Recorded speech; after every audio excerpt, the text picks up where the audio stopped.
ఫిబ్రవరి 1న కేంద్ర బడ్జెట్ ప్రవేశపెట్టనున్న నేపథ్యంలో నిన్న ముఖ్యమంత్రి చంద్రబాబు నాయుడు గారు ఎంపీలకు దిశానిర్దేశం చేశారు. రాష్ట్రానికి రావాల్సిన ప్రాజెక్టులు అట్లాగే విభజన హామీలపై పోరాడి సాధించాలని చెప్పి ఎంపీలకు దిశానిర్దేశం చేశారు. వార్త చూద్దాం ఒకసారి. నిధులు ప్రాజెక్టులే లక్ష్యం. టీడీపీ పార్లమెంటరీ పార్టీ భేటీలో సీఎం చంద్రబాబు దిశానిర్దేశం. కేంద్ర బడ్జెట్లో రాష్ట్రానికి ప్రాధాన్యమిచ్చేలా కృషి చేయండి. కొత్త రోడ్లు కేటాయింపు విస్తరణకు అనుమతులు సాధించండి. రాష్ట్ర పరిస్థితిని సమర్థంగా కేంద్రానికి వివరించాలి. విభజన చట్టంలోని పెండింగ్ అంశాలను ప్రస్తావించండి. కేంద్ర బడ్జెట్లో రాష్ట్రానికి ప్రాధాన్యమిచ్చేలా రాష్ట్రంలోని ప్రాజెక్టులకు అవసరమైన నిధులు కేటాయించేలా చూడాలని టీడీపీ ఎంపీలకు ముఖ్యమంత్రి చంద్రబాబు సూచించారు. ఫిబ్రవరి 1న కేంద్ర బడ్జెట్ ప్రవేశపెట్టనున్న నేపథ్యంలో ఉండవల్లి నివాసంలో చంద్రబాబు తెలుగుదేశం పార్లమెంటరీ పార్టీ సమావేశం నిర్వహించారు.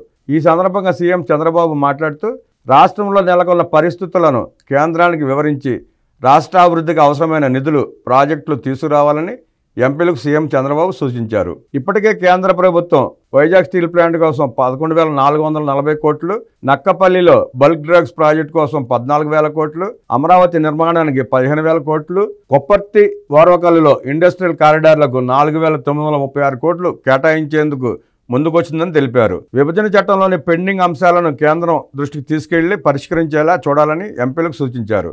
దేశంలో ఏ రాష్ట్రానికి లేని సముద్ర తీరం మన రాష్ట్రానికి ఉందని, పోర్టుల నిర్మాణం ద్వారా దాన్ని సద్వినియోగం చేసుకుంటే పెద్ద ఎత్తున ఉపాధి లభించడంతో పాటు సంపద సృష్టి జరుగుతుందని అన్నారు. కేంద్ర బడ్జెట్లో కొత్త రహదారులు రాష్ట్రానికి కేటాయించేలా, రహదారుల విస్తరణకు అనుమతులు వచ్చేలా ఎంపీలు పనిచేయాలని, విశాఖ విజయవాడ మెట్రో రైలు ప్రాజెక్టులు రాష్ట్రానికి వచ్చేలా చూడాలని ఎంపీలకు సూచించారు. రాష్ట్ర ప్రభుత్వం తీసుకొచ్చిన నూతన పాలసీపై నూతన ఆవిష్కరణలు, సాంకేతిక పరిజ్ఞానం, విదేశాల్లో అమలవుతున్న ప్రాజెక్టులు, పాలసీలపై ఎంపీలు అవగాహన పెంచుకోవాలన్నారు. కేంద్ర ప్రభుత్వ పథకాలు రాష్ట్రానికి ఏ విధంగా ఉపయోగపడతాయో అధ్యయనం చేసి రాష్ట్రంలోని సంబంధిత మంత్రులకు తెలియజేయాలన్నారు. గోదావరి బనకచెర్ల ప్రాజెక్టు గేమ్ చేంజర్లా పనిచేస్తుందని, అది పూర్తయితే రాష్ట్ర రైతాంగానికి పెద్ద ఎత్తున ప్రయోజనం చేకూరుతుందని అభిప్రాయపడ్డారు.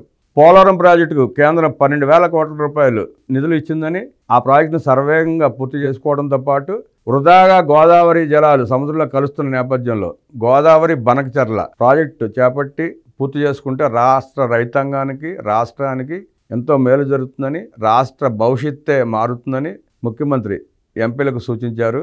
ఆ దిశగా ఆ ప్రాజెక్టు అనుమతుల కోసం ఎంపీలందరూ కష్టపడి పనిచేయాలని, కేంద్రాన్ని ఒప్పించాలని చెప్పి దిశానిర్దేశం చేశారు. రైల్వే ప్రాజెక్టులపై ప్రత్యేక దృష్టి పెట్టాలని, పెండింగ్లో ఉన్న ప్రాజెక్టులు త్వరితగతంగా పూర్తి చేసేలా చూడాలని, అలాగే కొత్త ప్రాజెక్టులు తీసుకొచ్చేందుకు కృషి చేయాలని చెప్పి ముఖ్యమంత్రి ఎంపీలకు దిశానిర్దేశం చేశారు. నడికుడి శ్రీకాళహస్తి, రేణిగుంట గూడూరు, కడప బెంగళూరు ప్రాజెక్టును త్వరితగతిన పూర్తి చేసేలా కేంద్రంతో సంప్రదింపులు జరపాలని, అలాగే కొత్త ప్రాజెక్టులు తెచ్చేందుకు కృషి చేయాలని చెప్పి ఎంపీలకు ముఖ్యమంత్రి సూచన చేశారు. ఎంపీలు కలెక్టర్లతో, ఎమ్మెల్యేలతో సమన్వయంతో పనిచేసి విజన్ డాక్యుమెంట్లు రూపొందించుకోవాలని, అలాగే ఎమ్మెల్యేలతో సమన్వయం చేసుకుంటూ మీ నియోజకవర్గాల్లో అభివృద్ధి కార్యక్రమాలు చేపట్టాలని, ఆ దిశగా కృషి చేయాలని చెప్పి ముఖ్యమంత్రి ఎంపీలను కోరడం జరిగింది.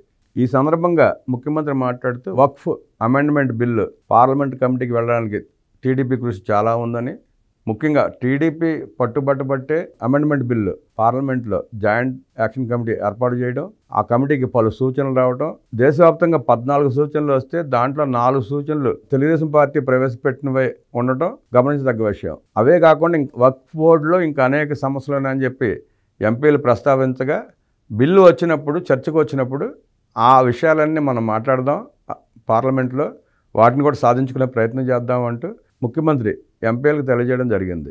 అలాగే పార్లమెంటు సమావేశాల్లో ఎంపీల హాజరు శాతం దేశం మొత్తంగా చూసుకుంటే ఆంధ్రప్రదేశ్ శాతమే అత్యధికంగా ఉంది, 20% పైన ఉంది.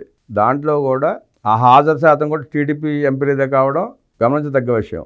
అలాగే పార్లమెంట్ నియోజకవర్గాల్లో, గ్రామాల్లో నెలకొన్న సమస్యలు పరిష్కారం ఆ దిశగా పార్లమెంట్లో లేవనెత్తాలని, వాటికి గ్రాంట్లు తదితరవి సాధించాలని చెప్పి ముఖ్యమంత్రి దిశానిర్దేశం చేశారు.